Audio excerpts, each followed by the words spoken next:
Greetings, fellow moviegoers, and welcome to Movie Central, the place to talk about movies, TV shows based on movies, toys based on movies, games based on movies, and rides based on movies. I'm your host, Mr. CCS, and this is my pet gorilla, George. And I just realized I'm holding him in the wrong arm, but I don't care, because he's my baby. And I will never let him go. Anyways, it's weird to think that the very first movie I covered this season was the 1931 Universal monster movie Dracula. I came out of that movie surprisingly disappointed and violently underwhelmed. However, I was in luck, because that is far from the only adaptation of the Dracula novel ever told. As a matter of fact, there are way more adaptations of that story than one might think.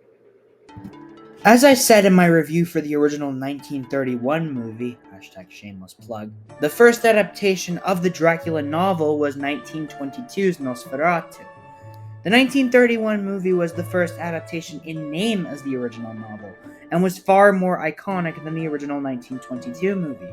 However, adaptations of this book didn't end there, as so many other films based on the original Dracula were soon created and released. The most notable films, at least to me, were the films by British movie-making company Hammer, starring Christopher Lee as the titular villain, which were a series of films about the Count and his evil acts, with the first of them having elements of the original novel, but straying away quite heavily in other aspects. If you want to know more about the other adaptations of Dracula, I recommend you check out James Rolfe's video, which breaks down which adaptation is the most faithful to the source material. Link in the description below. Anyways, by the 1990s, American screenwriter James V. Hart, famous at the time for the 1990 film Hook, directed by Steven Spielberg and starring Robin Williams and Dustin Hoffman, wrote not just an adaptation of the original source material, but one that was far larger in scale and a lot bigger than any other production or adaptation of the story at the time. And who did the script end up in the hands of? One Francis Ford Coppola, director of 2 Best Picture winners, as well as a great psychological war drama, and that one movie that made me hate the police force. But that's a story for another time. While he was heavily involved in The Godfather Part 3, reading the script awakened something in Coppola, who decided that he would direct the movie, and involved Gary Oldman, famous for his portrayal of rock singer Sid Vicious in the film Sid and Nancy, and would later become known for villainous roles like Norman Stansfield or Lord Shen, and also would become one of the greatest actors to ever live. He wasn't necessarily wishing to play the character, but he took on the role to have a chance to work with Coppola, whom he regarded as one of his favorite directors. Regardless of any of that, the movie was filmed and was a surprise box office hit, grossing over $215 million at the box office worldwide, and critics seemed to enjoy it, praising the movie for bringing Dracula back into the limelight as well as giving the character a darker tone once again.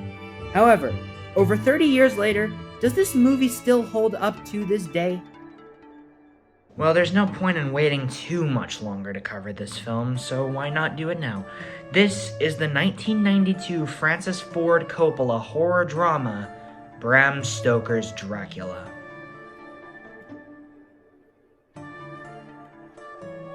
Count Dracula, played by Gary Oldman, a 15th century prince, is condemned to live off the blood of the living for eternity.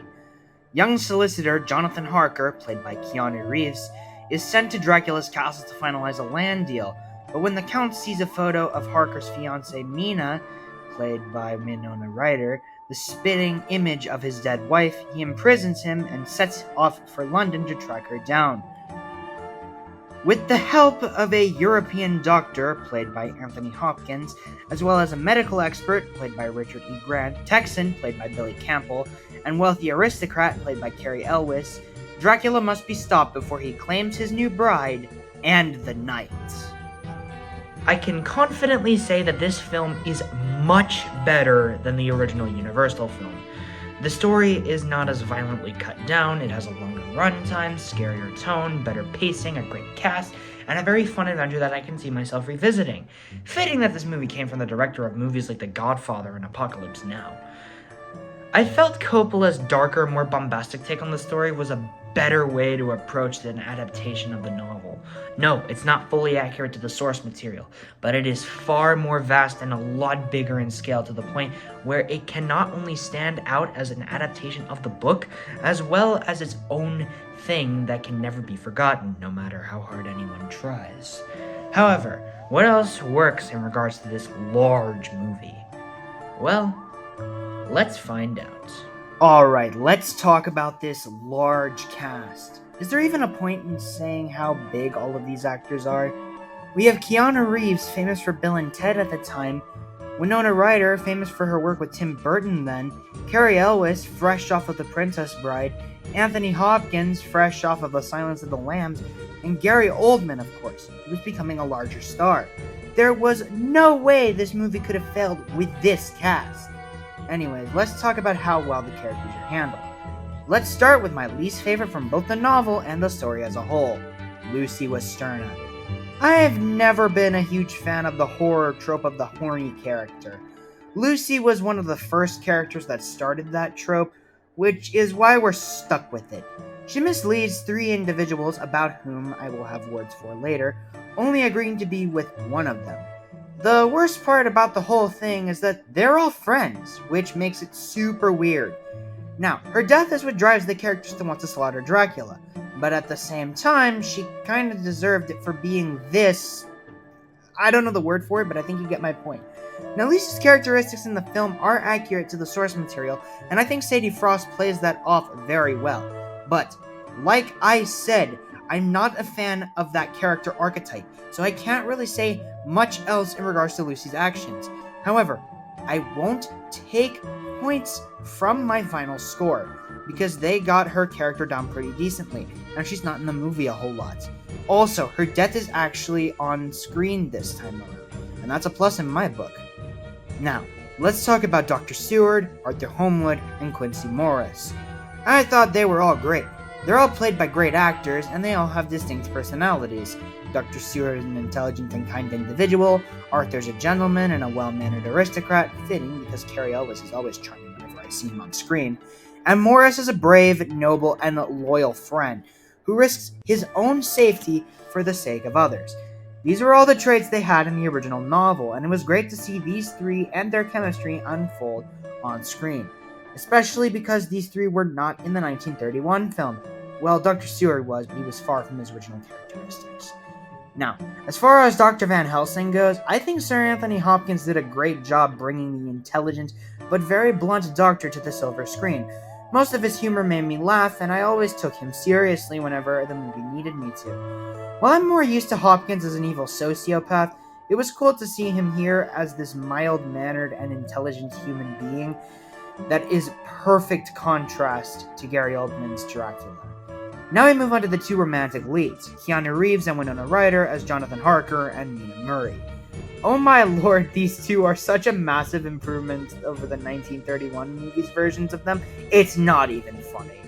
First of all, Reeves and Ryder have great chemistry, and it makes their relationship feel real.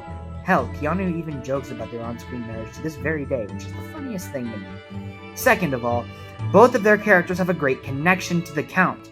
Harker is Dracula's hostage, and the one actually in Transylvania gaining the most hateful treatment, specifically by his whore brides, and Mina is the physical reincarnation of Dracula's bride Elisabetta, which, while an invention of the movie, did actually work in making Dracula a deeper character, as well as giving Mina an arc of realizing how much of a monster the vampire really is, and how far he'll go to claim the night. Thirdly, he's devilishly handsome, and she's absolutely beautiful. There's not much else to say about them in that regard.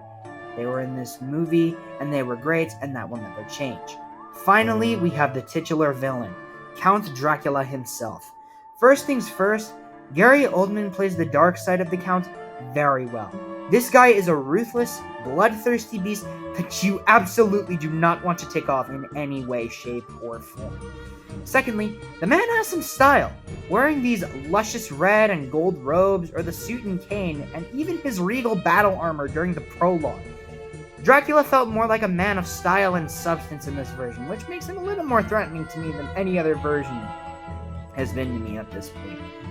The best part of Oldman's portrayal, however, is how scary he actually is. Every time he kills one of his victims or seduces Mina, or is even on screen, I get goosebumps. Dracula's presence in this film was one of the best parts of it, especially when he showed up in different forms. Not only is it my favorite adaptation of the character, but may very well become one of my favorite villains in anything. He's that good. As far as the other characters go, like Renfield and the Brides, well, they serve their roles, but they aren't in the movie that much. That said, Renfield is a lot better than his counterpart in the 1931 movie, and that's not saying much anyways. So the characters in this movie serve the script and the story well, and they make it feel more alive and way more complete than the 1931 movie, so that's about it for them. As far as the effects of the movie go, this is a pure example of what you do with a big extravagant production without using anything digital. Dracula's old man makeup looks great and is a big highlight for me. Sometimes it was very hard to recognize Gary Oldman under any of that. The makeup work they use for the bat and wolf creatures are also extremely impressive and shouldn't be scoffed at. The scale of this movie is also incredible.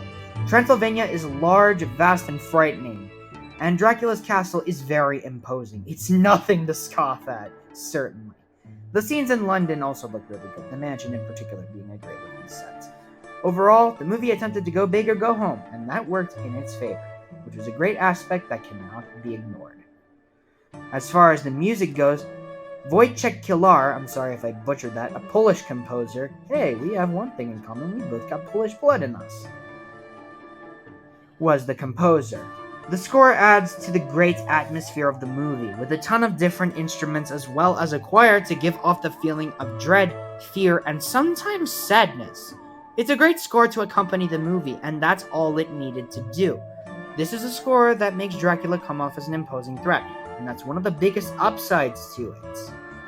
Now, as far as the horror goes, it's quite something. This movie is frightening. I'm not talking about in regards to the kills. I'm talking about in regards to the tone. With Dracula being an imposing figure, the audience hopefully caring for the characters, you get something that leaves you with a feeling of dread and goosebumps. It's not the scariest movie I've ever seen, that would be Twilight Zone the movie, but it does frighten me upon reflection. So, overall, not only is Bram Stoker's Dracula a great movie, but it's also way better than the original 1931 Dracula, and far more frightening than any other horror movie that comes out today. And that all comes down to the genius of Coppola, the great cast, especially in regards to the villain, and many other aspects, which is why it earns a 10 out of 10. Grab your wooden stakes, garlic cloves, and crosses, and give this movie a watch. That's it for this review. Feel free to leave your thoughts on Bram Stoker's Dracula in the comments section below, and tune in next week when we take a look at one of my favorite films of all time, which I cannot wait to talk about at length. With that said, my name is Mr. CCS, this is Movie Central, and that, my friends, is a wrap. See you next week.